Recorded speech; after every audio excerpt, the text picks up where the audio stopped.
guys. Padayon na ito atong istorya about sa pag-apply na ako sa Saudi. So nakarelax naman koron.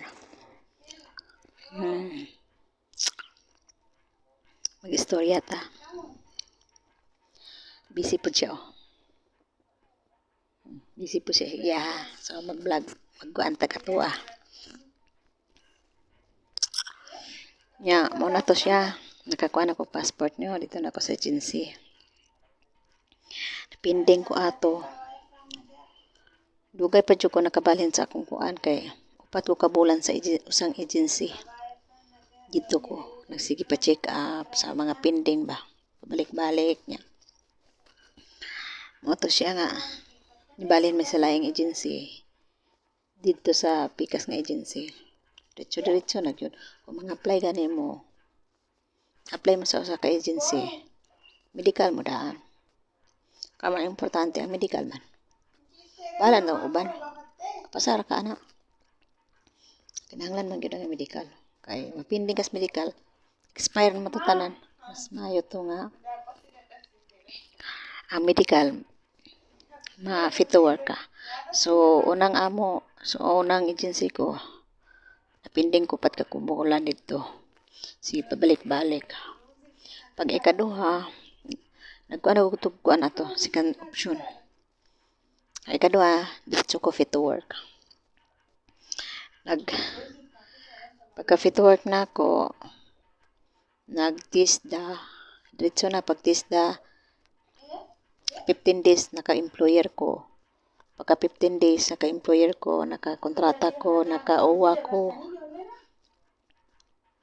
Nawala-wala lagi. Nawala-wala dyan ko ng Manila kay first time na ko. Ang diskarte lang dyan yung wala ka sa Manila. Kung saan-saan. Kung di na dyan mo klaro ang dalan, hunong na lang dyan ka. So ayaw dyan pungutana ang mga standby, kanang nagbarog, ayaw dyan pungutana kailaron ra ka. At sa mga pungutana sa mga sweeper, kanang nilik sa kalsada, mga guard, mga pulis, wala na yung pungutanon. Ayaw dyan pataka-taka. Kaya si tindahan gani, taka na sila swito ba? Mas mayo gitong mga pulis kay kabalo man na sila sigasa man sa destino. Kanang sweeper ka sigasa man sa destino manili. Mo na ako ang si pungutana. Ito nga pagpuan tuluro ko kabulan adto. Basta first time tuluro ko kabulan. Diretso tuloy ito ko sa diretso na ko sa Saudi. First time na ako to sa Saudi. Daghan mi kaya aton flight. Nindot kay first time po na ako sakay sa aeroplano. Nindot kay aeroplano. Tagad kay sa mga flight attendants. Na kay mga biskwit. Anya, wala ko kay balong ang gatagbo din ako. Nagkuha na mo sa agency kay amay uban namong kauban. Ikuha silang amo dito sa airport na. Kami kay wala pa man to. Dito may gikuha sa agency. So dito mis agency. Gikuha ko sa igsuon sa akong amo. So bali akong amo, igsuon niya magulang nila.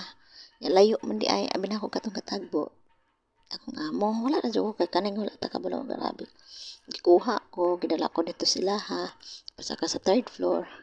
Dugay pa jud ko katulog kay sa third floor ako kay balay ako ra usa maglingi ko. Ini kamata po ako sa buntag, sa akong buhaton, sa unahon.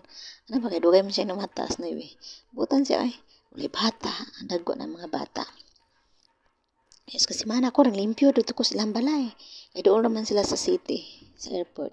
Limpyo ko kasi mana dito, di ang pagka doon lang si mana, ginan ko niya, ikaw magtrabaho ka sa iyang lolo, kaya namin yung anak na tigdan sila itong English. Moto siya, ko tapos, gikan sa city sa Riyadh, biyahe po 4 ka oras. 4 ka oras punta sa bukid dito. Dito ko natingala ko. Dito na ko na shock sa akong alaga. Kataas kay buhok, dire kutob niya upaw dire. Dito ko na shock nga. Pila ka simana akong hilak-hilak ato kay wala ko kabalo. Kung saan akong buhaton. Kada ko kay tao.